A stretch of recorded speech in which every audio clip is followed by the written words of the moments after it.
দুইটা। ফুটবল নেবেন তিনটা। ফুটবল পানির ভিতরে যদি চেপে ধরে ছেড়ে দেন, ও কি পানির নিচের দিকে যাবে নাকি উপরের দিকে উঠবে? একটা ডাবা দিয়া ওটা ছেড়ে দিয়ে আর একটা দাবাতে যাবেন, ওদিক দিয়ে আর একটা উঠে যাবে। এটি ডাবিয়ে দিবেন, পাশ দিয়ে আর একটা উঠে যাবে। ঠিক কিনা বলেন? সুতরাং এই মাহফিল থেকে বাতিলদেরকে বলিষ্ঠ কণ্ঠে বলতে চাই, যারা ইসলাম শেষ করতে চাও, যারা উলামায়ে কেরাম শেষ করতে চাও, যারা কোরআন শেষ করতে চাও, মনে রাখবা ইসলাম থাকবে, কোরআন থাকবে, উলামায়ে কেরাম থাকবে, শুধুমাত্র তোমরাই থাকতে পারবে না। কথা বলেন ঠিক না ঠিক? আমার ভাইরা, এত সহজ ব্যাপার নয়। আজ বাংলাদেশে সেই আবু জাহেলের যুগের মতো শুরু হয়ে গেছে। আবু জাহেল চুরি করে করে কিন্তু কোরআন ঠিকই শুনছে, জানেন তো আপনারা? শুনে নাই? শুনেছে। কোরআন যখন শুনেছে, দাঁড়িয়ে থেকে শুনেছে, বসার টাইম বেটা পায় নাই। এ হলো সেই কোরআন। কিন্তু যখন চুরি করে করে কোরআন শুনতে শুনতে ধরা খেয়ে গেল, তখন তো দেখলো আমি তো লিডার,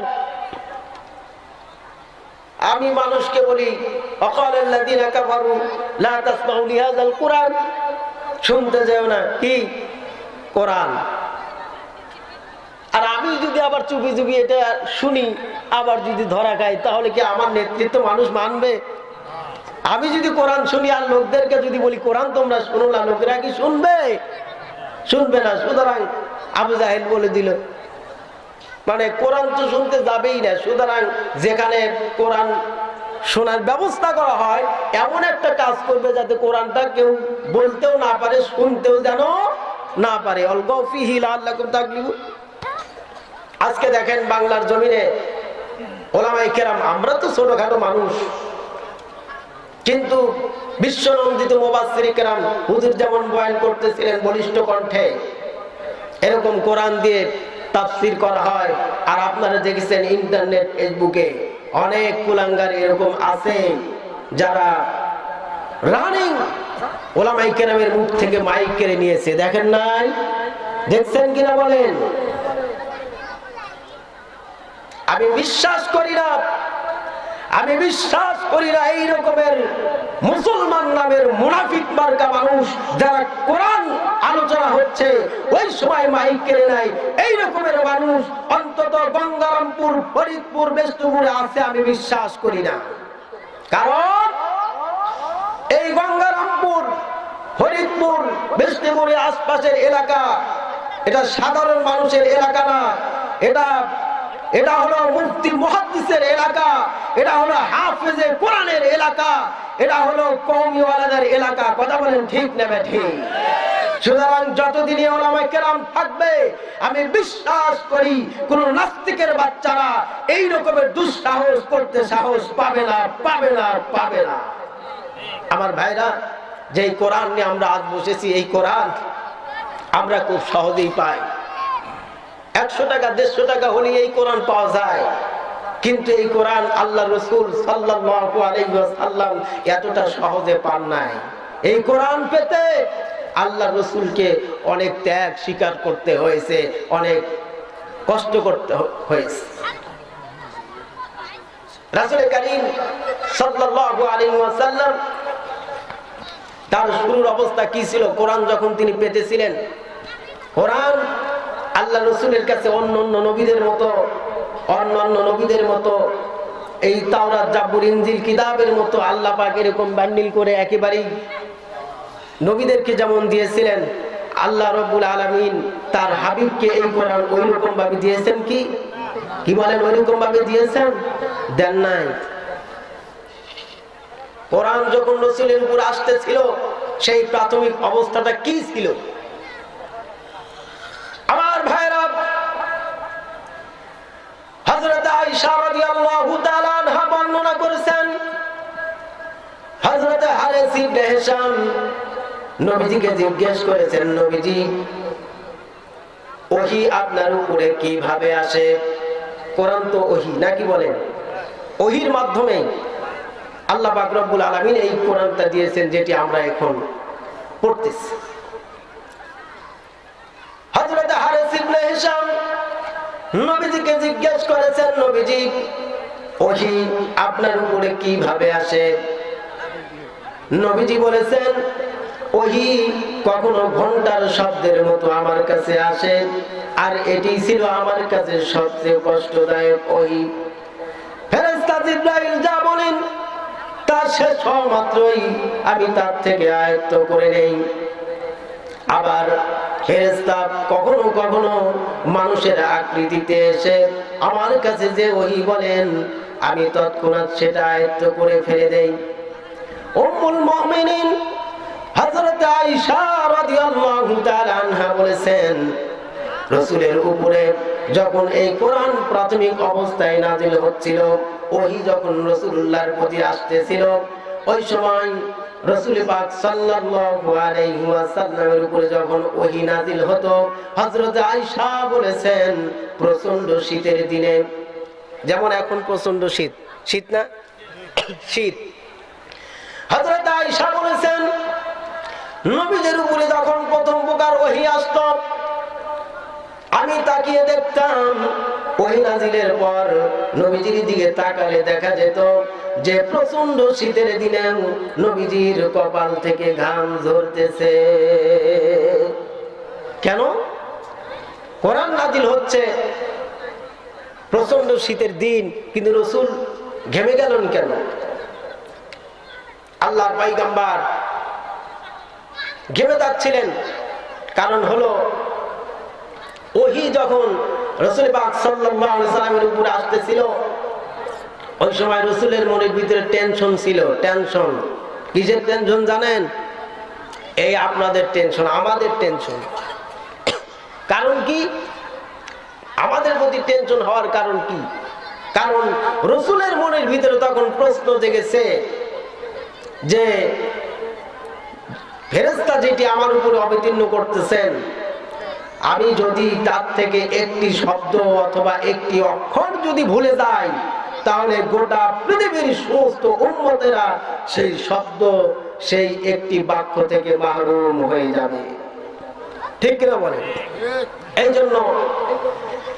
জন্য আল্লাহর হাবিব সাল্লাল্লাহু আলাইহি ওয়াসাল্লাম তিনি হযরত জিবরাইল যখন এরকম কোরআন নাযিল করতেন, তখন খুব পেরেশান হয়ে হয়ে খুব তাড়াহুড়া করে জিবরাইলের সাথে পড়তেন, খুব তাড়াহুড়া করে পড়তেন, যেন একটি শব্দ আমার ভুল না হয়, একটি শব্দ যেন আমার বুঝতে সমস্যা না হয়। এই জন্য বারবার তিনি পড়তেছিলেন, খুব তাড়াহুড়া করে করে পড়তেছিলেন। কিন্তু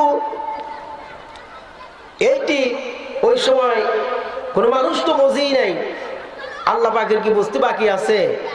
নবীজি কেন কোরআন এরকম যখন ফেরেশতা অবতীর্ণ করে নবীর উপরে, নবী কেন ঘেমে যান? এটি কেউ যদি না বোঝে আমার আল্লাহর বুঝতে বাকি নাই। সুতরাং আল্লাহ পাক রব্বুল আলামিন বুঝতে পেরেছেন যে নবী ওই টেনশন নিয়েই পড়তেছেন যে আমি যেন একটি শব্দ ভুলে না যাই। কিন্তু আল্লাহ রব্বুল আলামিন, আমরা নবীকে ভালো না বাসলেও আল্লাহ রব্বুল আলামিন নবীকে ভালোবাসেন নাকি বাসেন না? অবশ্যই বাসেন। বলেন অবশ্যই বাসেন। নবীজির কখনো যদি কোনো একটা জিনিসের দরকার হতো, কোনো একটা সমস্যায় যদি তিনি পড়ে যেতেন, আল্লাহ রব্বুল আলামিনের আকাশের দিকে তিনি তাকিয়ে যেতেন। কোন কারণে নবীজি আকাশের দিকে তাকিয়েছেন কোন সাহাবী বোঝে নাই, দুনিয়ার কোন মানুষ বোঝে নাই, আল্লাহ রব্বুল আলামিন বুঝতে বাকি হয় নাই। সঙ্গে সঙ্গে আল্লাহ রব্বুল আলামিন নবীজির সমস্যার সমাধান দিয়ে দিয়েছেন। আমার ভাইরা, সেই আল্লাহর পয়গম্বর যখন সেই আল্লাহর কোরআন তার উপর অবতীর্ণ হচ্ছিল, নবীজি খুব টেনশন নিয়ে পড়তেছিলেন যেন একটি শব্দ ভুলে না যায়। কোন ব্যক্তি এটা বোঝে নাই, আল্লাহ পাক রব্বুল আলামিন বুঝতে পেরেছেন। তাই সঙ্গে সঙ্গে আল্লাহ রব্বুল আলামিন তার হাবিবকে জানিয়ে দিয়েছেন, লা তুহাররিক বিহি লিসানাকা লিতাজালা বি ইন্না আলাইনা জামআহু ওয়া কুরআন فإذا قرأناه فاتبع قرآنا ثم إن علينا بيانا الله أكبر বলেন মহান আল্লাহ রাব্বুল আলামিন বললেন নবীজি এই কোরআন মুখস্থ করার জন্য এই কোরআন ইয়াদ করার জন্য আপনার জিহ্বাকে এত কষ্ট করে এত পেরেশান হয়ে বারবার এত নাড়াচাড়া করার কোনো প্রয়োজন নাই। কোরআন ওহী যখন আমার ফেরেশতা জিবরাইল আমার পক্ষ থেকে যখন আপনার উপর অবতীর্ণ করবেন নবীজি এত কষ্ট করে আপনার জিহ্বা নাড়াবার কোনো দরকার নাই, আপনি শুধু তার অনুসরণ করবেন। এই কোরআন আপনার সিনার ভিতরে ধরে রাখা এবং এই কোরআন মানুষের সামনে তেলাওয়াত করা এবং এই কোরআনের ব্যাখ্যা বিশ্লেষণ মানুষের সামনে ওপেন ভাবে বলার সম্পূর্ণ জিম্মাদারি আমি আল্লাহ রাব্বুল আলামিনের। আমার ভাইরা রাগ করতেছেন আপনারা? খারাপ লাগতেছে কি? বেশি সময় না তো, দ্বিতীয় বক্তার কি খুব বেশি সময় হয়? এই অল্প কিছুক্ষণ, তারপরে আপনাদের সেই কাঙ্ক্ষিত বক্তা আসবে। ততক্ষণ পর্যন্ত ধৈর্য ধারণ করে বসে থাকতে পারবেন তো ইনশাআল্লাহ? কি বলেন, পারবেন তো? আর যে সমস্ত যুবকেরা বাইরে আছেন, ও যুবক, মাহফিলের প্যান্ডেলে বসে দেখো, আমার কথার আওয়াজ থেকে তোমরা বোঝো আমি কোনো দাঁত পড়া, চুল পাকা এরকমের কোনো হুজুর না। আজ তোমার মতোই যুবক দেখো, তাকিয়ে আমার মাথার উপরে টুপি, তাকিয়ে দেখো শরীরের সাথে রাসূলের সুন্নাহ সেই জুব্বা পরা, মুখের সাথে তাকিয়ে দেখো কি সুন্দর দাড়ি, যদিও কম হয়। আছে কিনা বলেন? যুবক, তোমার একদল যুবকেরা হাড় ভাঙা পরিশ্রম করে মাথার ঘাম পায়ে ফেলে এই মাহফিলের আয়োজন করেছে, আর তোমরা প্যান্ট শার্ট পরে মেলার ভিতরে রাস্তাঘাটে দোকানপাটে ঘুরে বেড়াবে। এটা কোনো মুসলমান সন্তানের কাজ হতে পারে না। কথা বলেন ঠিক না ঠিক?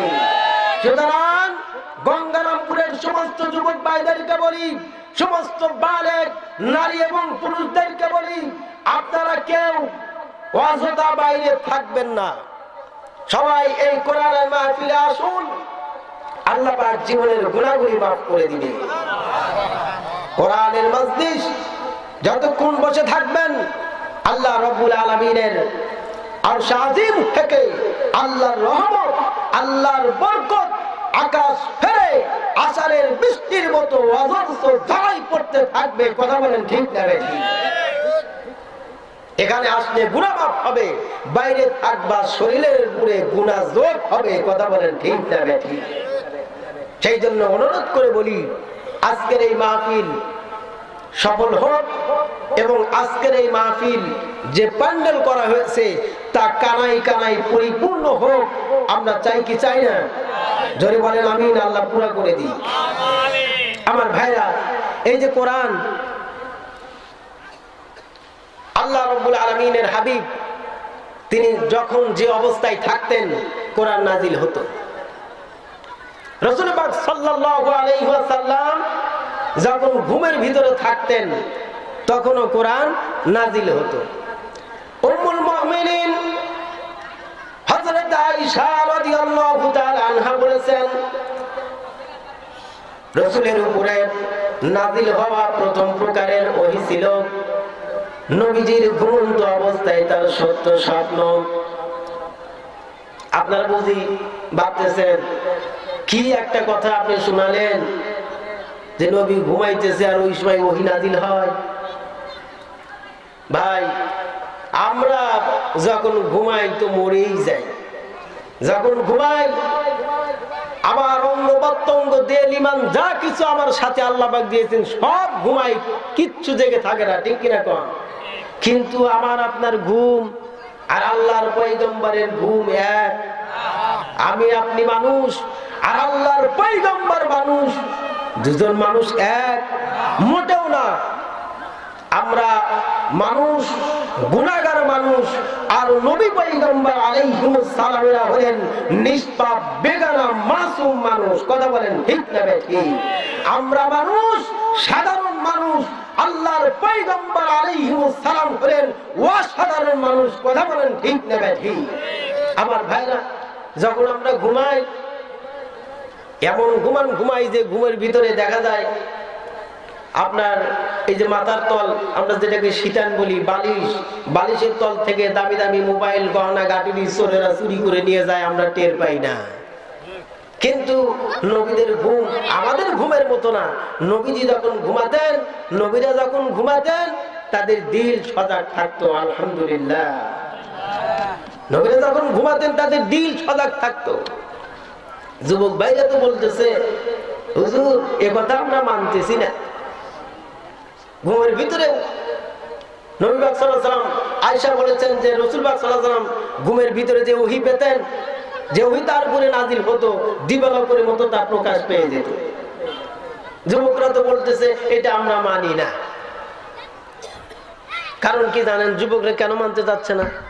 যুবকেরা বলতেছে যে আমরা সারাদিন ভরা এই যে পরিমণি ম্যাডামের ডানা কাটা পরি ড্যান্স দেখি, রাতের বেলা মোবাইলে দেখতে দেখতে ইয়ারফোন দিয়া ঘুমায় পড়ি, রাত্রে বেলায় ঘুমের বিছানায় আমরা স্বপ্ন দেখি প্রাণ প্রিয়া, বুঝতেছেন তো? সেই প্রিয়তমাকে নিয়ে বাসর করতেছি, অথচ যখন ঘুম থেকে জাগ্রত হয়ে দেখি বুকের সাথে জোরে আছে সেরা খেতা আর লেপ তসব তো সব ভেজা। যুবক, তোমার এই রকমের স্বপ্ন আল্লাহ রসুলের স্বপ্ন না। কথা বলেন ঠিক না ঠিক? আল্লাহ রসুল তো দূরের কথা, নবীজির সাহাবীরা যে স্বপ্ন দেখেছেন তা বাস্তব হয়ে গেছে। চিল্লায় বলেন আল্লাহু আকবার। হযরত ওমর ফারুক রাদিয়াল্লাহু তাআলা আনহুর জামানায় হযরত আলী রাদিয়াল্লাহু তাআলা আনহু ঘুমের ঘরে স্বপ্ন দেখতেছেন, নবীজি নাই। কার আমলের কথা? হযরত ওমর ফারুক রাদিয়াল্লাহু তাআলা আনহুর জামানার কথা বলছি। হযরত আলী বলেন, ঘুমের ভিতরে স্বপ্ন দেখতেছি আমি যেন রাসূল পাক সাল্লাল্লাহু আলাইহি ওয়াসাল্লামের পিছনে ফজরের নামাজ আদায় করতেছি। আল্লাহর পয়গম্বরের পিছনে ফজরের নামাজ আদায় শেষ করে দাঁড়িয়ে গেলাম, দেখতে পেলাম একটা বৃদ্ধা মেয়ে লোক হাতে একটা পাত্র বোঝাই করা খেজুর নিয়ে এসেছেন। নবীজির সামনে গিয়ে বলতেছেন, নবীজি এই পাত্রের ভিতরে যে খেজুরগুলি আছে এগুলি হলো আমার নতুন বাগানের খেজুর। নবীজি আপনি খান আর আপনার সাহাবীদের মাঝে বন্টন করে দেন, তাতে আল্লাহ পাক আমার নতুন খেজুরের বাগানে বরকত দিবে। হযরত আলী বলেন, নবীজি উপস্থিত সাহাবীদের নাম ধরে ধরে ডাক দিচ্ছেন, আর কোন সাহাবীকে একটা, কোন সাহাবীকে দুইটা, কোন সাহাবীকে 2-4-5টা করে খেজুর দিচ্ছেন। হযরত আলী বলেন, আল্লাহর পয়গম্বর বিশ্ব নবী জনাবে মুহাম্মদুর রাসূলুল্লাহ সাল্লাল্লাহু আলাইহি ওয়াসাল্লাম আমার হাতে একটা খেজুর দিলেন। কয়টা? একটা খেজুর হযরত আলীর হাতেও নবীজি দিয়েছেন। হযরত আলী বলেন, আমি রাসূলের দেওয়া সেই খেজুর স্বপ্নের ভিতরে, মুখের ভিতরে দিয়ে চিবাতেছিলাম। এমন সময় মসজিদ থেকে আওয়াজ ভেসে আসলো,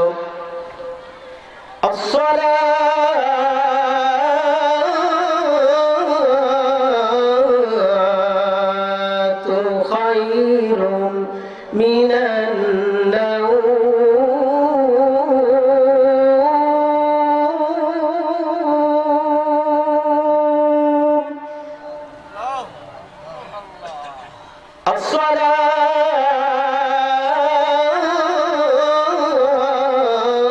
আসসালাতু খায়রুম মিনান নাওম।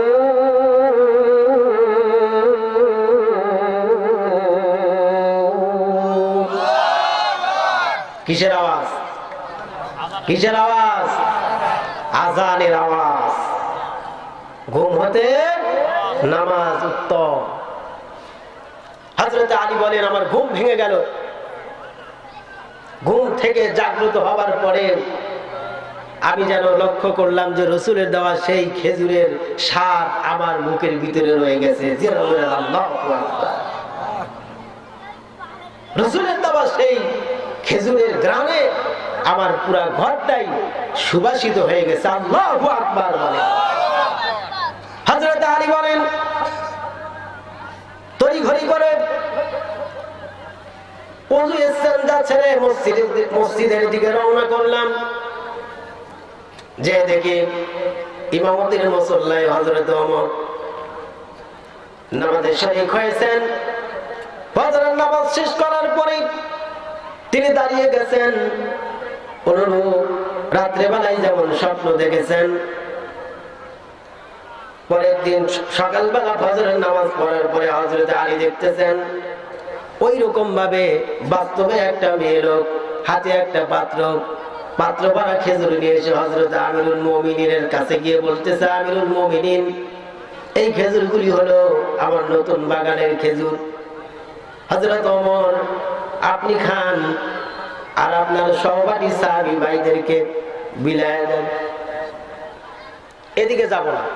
আমি যে কথা বলতেছি যে আমরা বলতে পারি যে স্বপ্নের ভিতরে ওহী নাজিল হয়, এটা কেমন কথা? নবীদের তো স্বপ্ন বাস্তব হবেই। সাহাবীরা যে স্বপ্ন দেখতেন, সাহাবীদের স্বপ্নই এরকম সত্য হয়ে যেত। আজও বাংলার জমিনে এমন আল্লাহওয়ালা রয়ে গেছেন যারা রাত্রিবেলায় যে স্বপ্ন দেখেন বাস্তবে নবীদের মতো সাহাবীদের মতো তাদের স্বপ্ন বাস্তব ঘটে যায়। কথা বলেন ঠিক না ঠিক? আজ সেই ওলামায়ে কেরাম, আজ সেই বাংলার জমিনের ওলামায়ে কেরাম যারা হলেন ওয়ারাসাতুল আম্বিয়া, নবী পয়গম্বর আলাইহিমুস সালামের উত্তরসূরি, যারা সেই ওলামায়ে কেরামদেরকে ফাঁসি দিয়ে শান্তি পায়, সেই ওলামায়ে কেরামকে যারা দেশ ছাড়া করে শান্তি পায়, সেই ওলামায়ে কেরামদেরকে জেলখানায় ভরে যারা চোখের পানি ফেলে তাদের পানি দিয়ে জেলখানা ভিজানো দেখে শান্তি পায়, আমরা কখনোই কোন মুসলমান ওই সমস্ত লোকদের দলে থাকতে পারি না। কথা বলেন ঠিক না ঠিক? আমরা থাকবো কার দলে? জোরে চিল্লায় বলেন, থাকবো কার দলে? ওলামায়ে কেরামের দলে, আল্লাহ এবং আল্লাহর রাসূলের দলে। কথা বলেন ঠিক না ঠিক? তাতে যা হওয়ার তাই হবে। আমাদের পূর্বসূরি, আমাদের উত্তরসূরিদের অবস্থা কি ছিল? আজ মুসলমানেরা, আমি মুসলমান এই কথা বলতে সাহস পায় না। একটু যদি দেখে এইরকম, ঠিক কিনা গণ? আমার ভাইরা, এই মুসলমান এই ইমানের দাবি করে জান্নাত কত সহজ ব্যাপার নয়। সাহাবীদের জামানায় ঈমান গ্রহণ করার কারণে এক ভাইয়ের সামনে আরেক ভাইয়ের হাত পা বেঁধে বড় কড়াইয়ের ভিতরে, এই যে আপনারা দোকানপাট বসছে, যেমন জিলাপি ভাজতেছে, টকবক করতেছে, কড়াইয়ের ভিতরে তেল, ঠিক কিনা বলেন? এই রকমের উত্তপ্ত কড়াই যার ভিতরে তেল টকবক করতেছে, এক ঈমান আনার কারণে সেই যুগের জালিমেরা এক ভাইয়ের সামনে আরেক ভাইয়ের হাত পা বেঁধে বলতেছে, বল বেটা, ঈমান ছাড়বি নাকি এই কড়াইয়ের ভিতরে ডুব দিয়ে মরবি?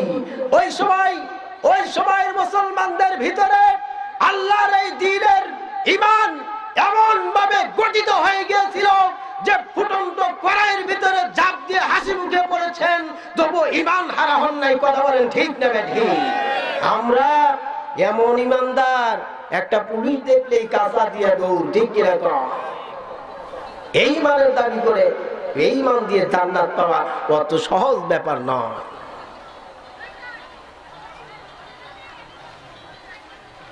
মক্কার জীবনে যখন মুসলমানের সংখ্যা বাড়তেছিল, যখন মানুষেরা ঈমানের দিকে, ইসলামের দিকে আসতেছিল, মুসলমানদের সংখ্যাই হলো কম। কোন ব্যক্তি যদি মুসলমান হয়েছেন, ঈমান গ্রহণ করেছেন, সেই সময়ের কাফির বেঈমানেরা তাদেরকে ধরতো আর দিবালোকে প্রকাশ্যে গণমানুষের সামনে ঈমান আনার কারণে এমন শাস্তি দিত যে কথা ভুলবার মতো নয়।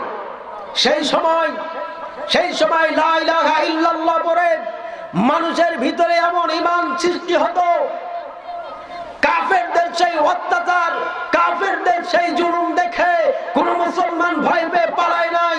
সুতরাং বলিষ্ঠ কণ্ঠে বলেছে, ও কাফের বেঈমানেরা শুনে রাখো, যে ঈমান আনার কারণে আমার এক ভাইকে তোমরা এরকম শাস্তি দিচ্ছ, মনে রাখবা আমিও সেই ঈমান গ্রহণ করে কালিমা পড়ে মুসলমান হয়ে গেছি। জোরে বলেন কথা ঠিক না ঠিক? ও মুসলমান, আমাদের সেই রকমের ঈমান আনতে হবে। রাজি আছেন? আমাদের সেই রকম ঈমানের বলে বলিয়ান হতে হবে, বাতিলের সাথে মোকাবেলা করতে হবে। কারণ ইসলামের উপরে আজ ওলামায়ে কেরামদের উপরে, কোরআন সুন্নাহর উপরে, মসজিদ মাদ্রাসার উপরে যে বাতিল শক্তির আক্রমণ চালাচ্ছে, ঈমানদারেরা যদি ঈমানের বলে বলিয়ান না হতে পারে, দিন আরো ভয়ানক হতে পারে। কথা বলেন ঠিক না ঠিক? সুতরাং ঈমানদারদেরকে দাঁতে যেমন প্রত্যেকদিন সকালবেলা বিরাজ করে দাঁত শক্ত বানাই, ঈমানদারের ঈমানটাকেও ওই রকম শক্ত বানাতে হবে। যত বাধা আসুক, যত জেল আসুক, জরিমানা আসুক, জুলুম আসুক, কোন প্রকারে ঈমান থেকে আমরা লাইনচ্যুত হব না। জোরে সরে বলেন ইনশাআল্লাহ। আমার ভাইরা, এই যে মাহফিল, সিরাতুন নবীর মাহফিল, কি আলোচনা করবো আমি, আমার মতো ছোট্ট মানুষ। আপনারা যে আলোচনা শুনবেন, আমি রেখে গেলাম আজকের আমার শ্রদ্ধেয় বড় ভাই, আজকের মাহফিলের সম্মানিত প্রধান আকর্ষণ রাকিবুল ইসলাম সিরাজি ভাইয়ের কাছে। তিনি আপনাদের সুললিত কণ্ঠে মধুর সুরে শোনাবেন আল্লাহ রসুল পাক সাল্লাল্লাহু আলাইহি ওয়াসাল্লামের সেই জীবন কাহিনী এবং বাস্তব নিয়েও মানে অবস্থার উপরেও সুন্দর করে তিনি কথা বলবেন। কারণ ওনার যে কথা, ওনার যে মিষ্টি সুর, যে কেউ পাগল হয়ে যাওয়ার মতো। অত্যন্ত সুন্দর কণ্ঠ আল্লাহ পাক তাকে দিয়েছেন। আমরা দোয়া করি ওনার কণ্ঠ, ওনার ঈমানের তেজ আল্লাহ পাক আরো আরো আরো বাড়িয়ে দিন, যেন সারা পৃথিবীতে ঈমানের কথা বলে, কোরআন সুন্নাহর কথা বলে আমাদের এই সিরাজগঞ্জের গৌরব বয়ে আনতে পারে। কথা বলেন? কারণ রাকিব ভাই কি অন্য জেলার মানুষ? এই সিরাজগঞ্জ জেলার মানুষ। আল্লাহ পাক